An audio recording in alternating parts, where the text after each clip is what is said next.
it's a good thing that in North America there are more and more opportunities to study Islam here. That's a good thing, I think. But at the same time, traveling abroad to the Muslim world is always going to play a very important role for reasons. It has a longer tradition of scholarship. And so the type of scholars that are available to you there, take a place like Medina, you can't even count the number of scholars that are there. There are folks doing things officially, there are folks doing things out of their homes. Like, it's such a rich ecosystem of Islamic learning. But also because there's a reason why traditionally scholars of our ummah have traveled.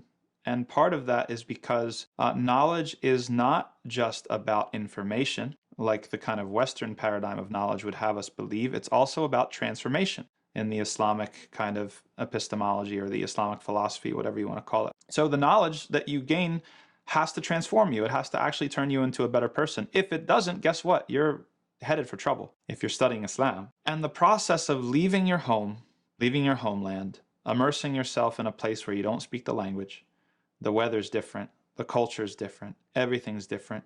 It has transformational benefits that you can't get from staying in the comfort of your own society, of your own home. And some of the things, even today, I just look back on what we went through and I just laugh. And it was crazy experiences, but really helped me, really helped humble myself, really helped give me an experience that I can always kind of look back on. Like, for example, when we were in Medina, they ran out of room in the dormitories, so they put my cohort in like a dormitory that was off campus, and it was new. Like, so that was good. Like, the building was new, alhamdulillah, so it was nicer. But because it was separated from the campus, like, the services were really poor. So we used to run out of water all the time, all the time. It was like maybe 6 buildings that were connected to each other by a fire escape, almost like a housing project, right?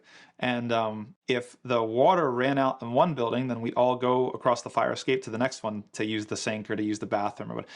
But one by one, the buildings would run out of water until the university called for the water truck to come and fill up the water. Now, what would happen sometimes? Okay, the only easy way for those of us who didn't have enough money to be buying water all the time, I would save these plastic water bottles, and I had a whole, my desk in my room, I'd have a whole line of them, probably like 10 or 15 water bottles, empty water bottles. Every time, because the masjid across the street had a water cooler. Every time I'd go to the masjid for prayer, I'd stuff my pockets with empty water bottles, and then I'd go and I'd fill up 2 or 3, and then I'd put them back and I'd bring them back to the room. That way I'd always have water, either to drink or either to wash something or whatever. And that's what we did. That's what we did. And that experience is extremely humbling, you know? So now, okay, we're here in North America, and all right, if I don't have my, you know, my 5 o'clock coffee, or if I don't have this or I don't have that, I'd like to think that I've developed some ability to be patient with those sorts of things because, you know, going without. Like, for example, one of the first times I went on Hajj, we were put in some hotel. I was a guide on Hajj. And somebody who wasn't necessarily supposed to be in our room came into our room because there was kind of like a scholar there and they wanted to kind of be close. And so I got back the last to this room and all the beds were full. So there was no place for me to sleep. Before traveling, I mean, that would have really upset me a lot, right? I just put down my stuff on the floor and slept on the floor. You know, it's just, it is what it is. And so, like, living over there, I mean, it kind of taught us those sorts of things. We had to stand out in the hot sun to get our meal tickets. Bon. They used to call it bon. These little meal tickets that had the university's seal on it.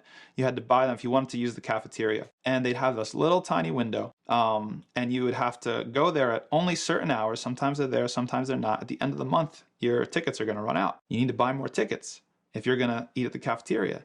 So there'd be a huge line and you'd be sitting in the sun or standing in the sun and you have to be patient, and then the guy decides to go on break and you're the next in line.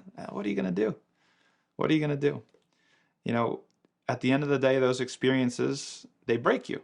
They break you in a good way, in a good way. You have to learn how to just kind of accept what comes your way. And I'm not, obviously, I've got so much room to improve and develop, but if I had not traveled abroad, I don't think I would have developed the ability to tolerate things like that or to be patient with things like that.